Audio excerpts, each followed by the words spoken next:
Ndị wono ndị be anyị daalụ afọ m ihe a ndị shocked ntie mkpu n'oke unu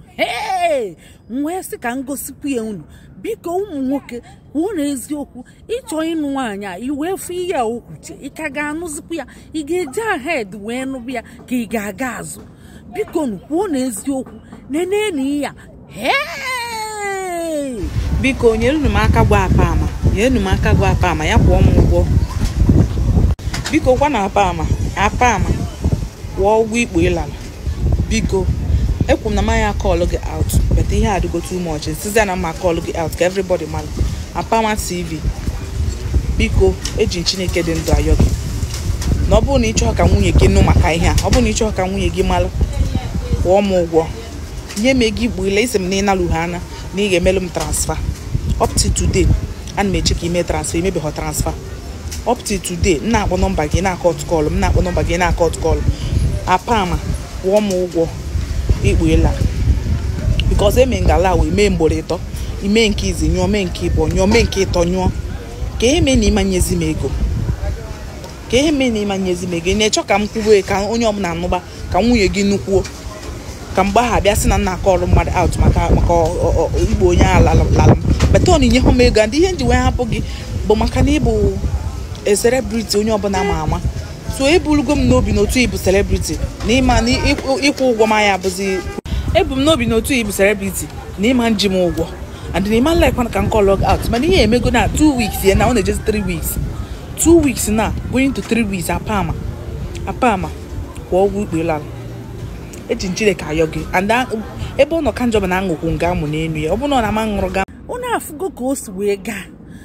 wee fụ ihe a nsị gị na ntị kwee mkpu ụmụ nwoke ana m ajụkwa unu ị chọrọ ịnụ nwaada anya ịfụrụ ka o si makata mma ijụọ Chukwu ma o mee pasha ọkwa unu fụrụ ọmụdịcha nwa agbọghọbịa na-ama mma tụrụ mkpụrụ igwe ọkwa unu fụrụ ka ọ dị ọ mara na-ezigbote mma iwee fịa gịnị ya wee na-eme ọ na-adaba emelite wee na-adaba ị na-achọzi ka ije mee ego iwee fụ foto onye abụ ihe onyonyo ome o mechiche nye nnọọ iwee fụ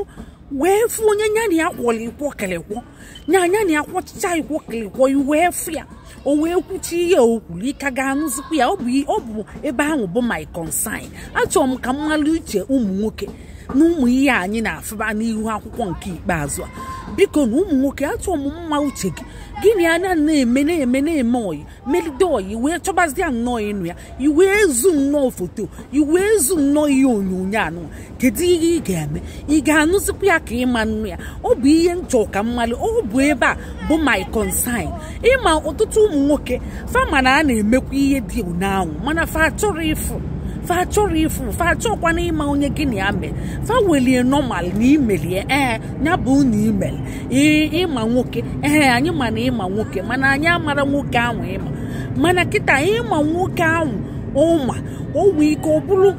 onye dịzi ka mmụọ nke dịka Ọbasanjọ ma ọ bụ ịmagolo onye ahụ maka a na-asị nkịta niile na-eli nsị mana nke lichezi ekpudo n'ọnụ amaziala na ọ bụ oli nsị ịfụzia nnọọ onye ahụ ebelive m na ọtụtụ ụmụ nwoke fa achọrọ ịma onye gị na ya mere ibọ gị ahụ mgbe ị dị na agbọghọbịa fa achọrọ ịma onye ịkwọrọ ịkwọkịrịkwọ mgbe gbalụ wee jee na peji Apama mgbe na-achọ ka m fụrụ ebe ọ replaịrị anya afụrọ m ebe ọ replaịrị anya na-asị ọ bụzi eziokwu mgbe na-asị ha ọ na-anụzikwa ihe nke a na-eme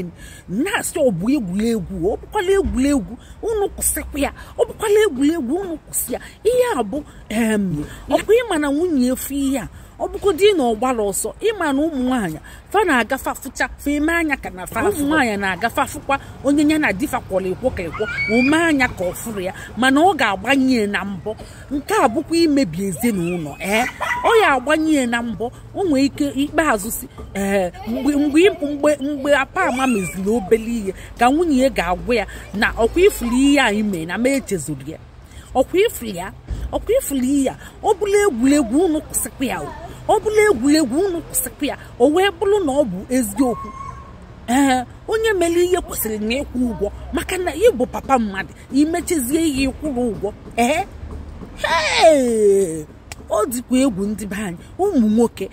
nwoke kedu ihe ị ga-eme ma ọ bụrụ na ịfụ onye ịchọ ịnụ iwee fụ ụdị vidio ị ga-aga n'iru ka ị ga-aga azụ ọ bụ ya bụ ajụjụ anyị ndewonu kesaanụ mana nye na anyị akara ịfụnanya ọ bụrụ na ifoloro na ị nara efolo anyị mbụ ha itinye folo ka emesịa